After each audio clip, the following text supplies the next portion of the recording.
Hi, my name is Akiva Naiman. I'm the NCSY Director for North California, as well as for NCSY Built, one of NCSY's 12 summer programs, Boys Israel Leadership Training. But that's not what I'm here to talk with you about. I'm here to talk with you about this week's Parsha, Parsha Vayakhel. In this week's Parsha, we continue on with the building of the Mishkan and all the objects, all the parts that have to do with the Mishkan, the tabernacle, the building, the things that went in it, all the different measurements. And of course, the question is, who cares?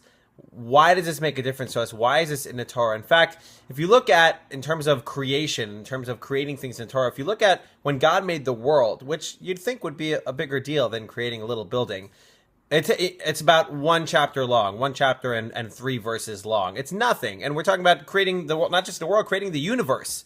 And yet, when we come to the, and that would seem to be really important. And yet, when we come to the Mishkan, building of the tabernacle, we have parshas and parshas, we have verses and verses. We have hundreds and hundreds and hundreds of verses about this. And the question is, who cares? Why is this so important? Why is it so important for the Torah to emphasize the building of the Mishkan so much?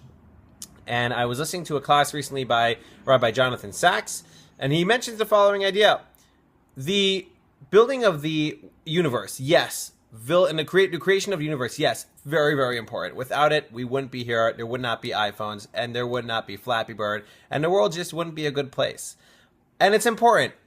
But in terms of what the Torah is going to tell us, what is the Torah? The word Torah in Hebrew means it's a guidebook. It is. It's a guidebook. It's a book that tells us how to live our lives on a daily basis. Good, bad, right, wrong.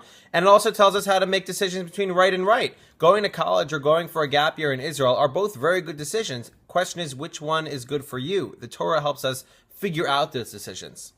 And in terms of making the universe, is not so much a guidebook because most of us cannot create a universe, generally speaking. However, the Mishkan, every single person can create a Mishkan. What is the idea behind the Mishkan? Why does the Torah, what is the Torah telling us? What does HaShem say? Build me a Mishkan. He says, build me a house that I can live in it. And that's like a mind-boggling concept because God, I think you should be able to build your own house by now. I mean, you definitely had a lot of practice creating things. So why can't you build your own house? And B is like, what does that mean? God is a spiritual, non-physical entity, if you will. And it's HaShem. And he can't really live in a house. So what's up with that? And the idea of a Mishkan, the idea of building a house for HaShem in this world is exactly why the Torah spends so much time telling us about it. It's about every single detail.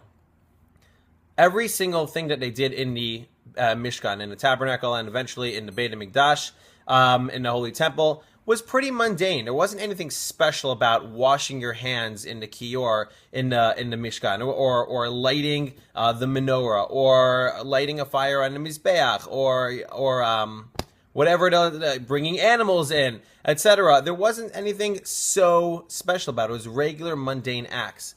And the regular mundane acts in this world can either be just that, it's a regular act, I just did it, or it can be something spiritual, and we can elevate it to a higher level. And that is exactly what the Mishkan does. When every single time we light a candle, lighting a candle, not such a big deal. But when you're lighting a Havdalah candle, when you're lighting a menorah, when you're lighting a candle for B'dikas Chametz, that is taking a physical item and making it and elevating it to a spiritual level. And that is how we connect with HaShem in this world. That is how we make a house for him in this world, because we can't really connect on a one-on-one level with HaShem so much. He's big, he's huge, he's way bigger than we can fathom.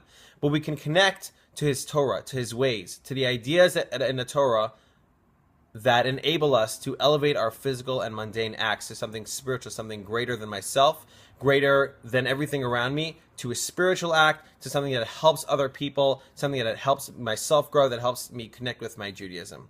So I hope that this week we really are able to be zoche, to embody this concept of the Mishkan, and to elevate all of our deeds and all of our acts to spiritual levels. Have a great Shabbos.